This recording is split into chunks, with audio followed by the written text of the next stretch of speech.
Chevrolet rolled out the Chevelle in 1964 to rival the Ford Fairlane. They amped it up with the Super Sport package to dive into the booming world of muscle cars. Right from the start, the Chevelle proved to be a hit for Chevrolet. In its debut year, they cranked out over 328,400 units, with around 67,100 being the sporty Chevrolet Chevelle SS. However, in 1964, the Chevelle Super Sport couldn't quite keep up with the GTO in the competition. But hold on, because things were about to take a turn the following year. The muscle car scene saw the rise of new contenders, and among them was the Chevelle SS 396. It quickly became a significant rival to the GTO. Unlike many early muscle cars that simply dropped a potent V8 into a regular intermediate car with minimal tweaks, the 1965 Chevelle SS 396 stood out as a complete and well-rounded muscle car. It went beyond its peers, outshining both the 1965 GTO and its successor, the 1966 Chevelle SS. Chevrolet's focus wasn't just on sales. Their sole aim was to make the 1965 Chevelle SS 396 the best performance car of that model year. Introduced in the 1964 model year, the Chevelle SS continued its legacy into 1965. The pinnacle of performance in the 1965 Chevelle SS was the L79 small block 327 cubic inch V8, delivering an impressive 350 gross horsepower at the start of the 1965 model year.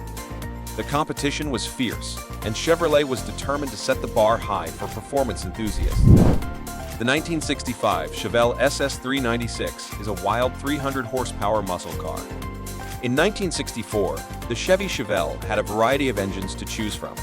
The base models featured two inline-six engines, a 194 cubic inch with 120 horsepower and a 230 cubic inch with 140 horsepower. Additionally, there was a 283 cubic inch V8 with two power options, 195 horsepower and 220 horsepower. For the Chevelle SS, or Malibu SS for 1964-65, the top-of-the-line model that year sported a 327 cubic inch V8, dishing out 250 horsepower and 350 pound-foot of torque.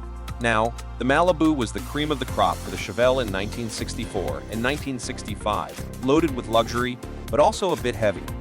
Weighing close to 3,000 pounds, Chevy realized that a 250 horsepower V8 wouldn't cut it for the Super Sport.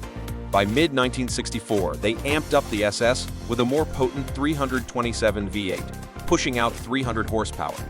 However, this power boost still couldn't quite match up to the Pontiac GTO armed with a 389 cubic inch V8 cranking out 348 horsepower. The competition was heating up. In 1965, the GTO's V8 roared even louder, with an impressive 360 horsepower. Chevrolet, not one to back down, responded by cranking up the power on the Chevelle SS. They unleashed a higher output version of the 327, pushing the horses up to a formidable 350. But the real game changer came in the middle of that model year when Chevy introduced the Z16 package for the SS, featuring a robust 396 cubic inch V8 boasting 375 horsepower. Now, the Z16 package wasn't just about raw power. It came with a bundle of upgrades for the Chevelle SS.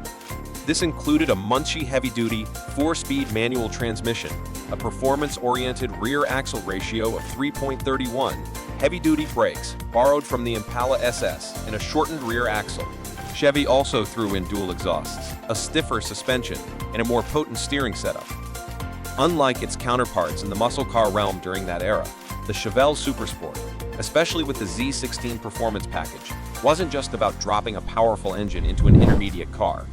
It was a well-rounded offering, a high-performance coupe designed not only for raw power, but also for an enjoyable driving experience. With this package, the Chevelle Super Sport emerged as a formidable contender, now standing shoulder to shoulder with the '64 Pontiac GTO as a serious competitor. The 1965 Chevelle SS 396 was a serious head-turner. Since the Super Sport package for the Chevelle was exclusive to the Malibu trim, it brought a sporty and upscale aesthetic to the table. The Z16 performance package added some extra visual flair. The SS 396 presented three striking exterior color choices: red, black, and yellow. Following the trend of muscle cars from that era, it boasted a distinctive appearance, easily setting itself apart from the standard intermediate. Spotting the Malibu SS 396 badging on the trunk wasn't the only clue. The Z16 package introduced several unique trim elements. The front grille had its own distinct design compared to the rest of the Chevelle lineup, and the wheels sported more athletic covers, among other exclusive insignias for the Z16 package. Inside, you could choose between a black or white cabin scheme.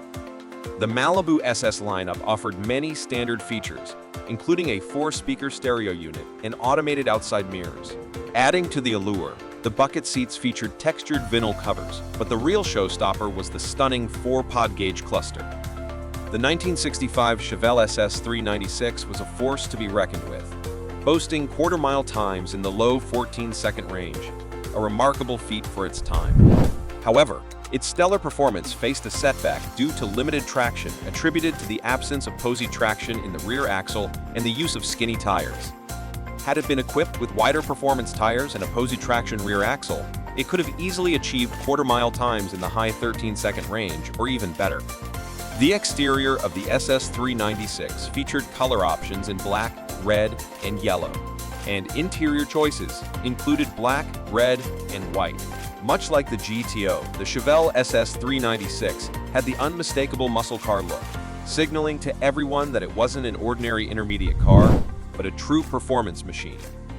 With Malibu SS 396 badging, a black horizontal rear trunk panel, a black front grille, sporty simulated magnesium wheel covers, and other distinctive trim additions, it exuded a powerful presence. Internally, the SS 396 was equipped with modern and sporty features for its time, including a tachometer, a 4-speaker AM/FM stereo unit, remote control outside mirror, and more.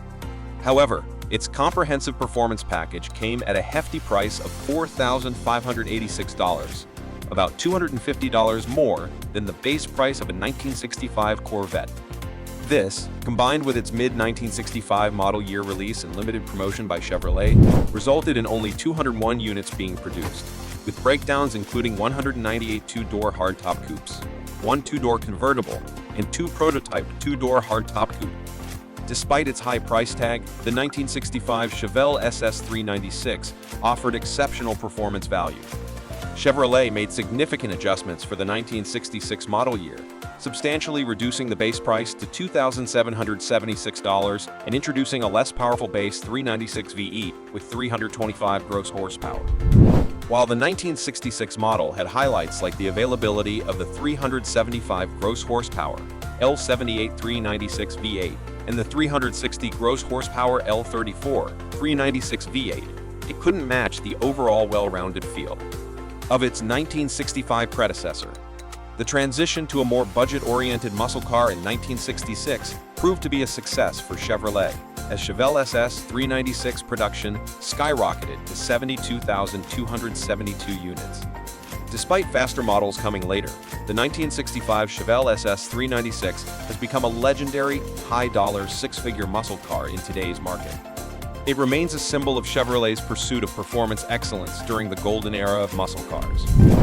As we conclude our journey into the high-octane world of the 1965 Chevelle SS 396, one question lingers in the air. Can you imagine the roar of this legendary muscle car as it tore through the quarter mile in the low 14-second range, pushing the boundaries of speed and style in its heyday? From its limited production to the distinctive features that set it apart, the Chevelle SS 396 of '65 has etched its name in the annals of muscle car history.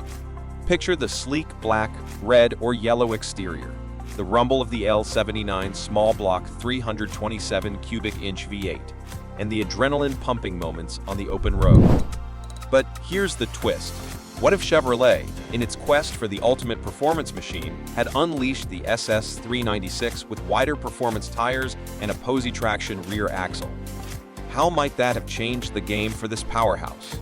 Join us in the comments below and share your thoughts. And don't forget to subscribe for more dives into the exhilarating stories of classic cars that have left an indelible mark on the roads. Until next time, keep those engines roaring and the curiosity alive.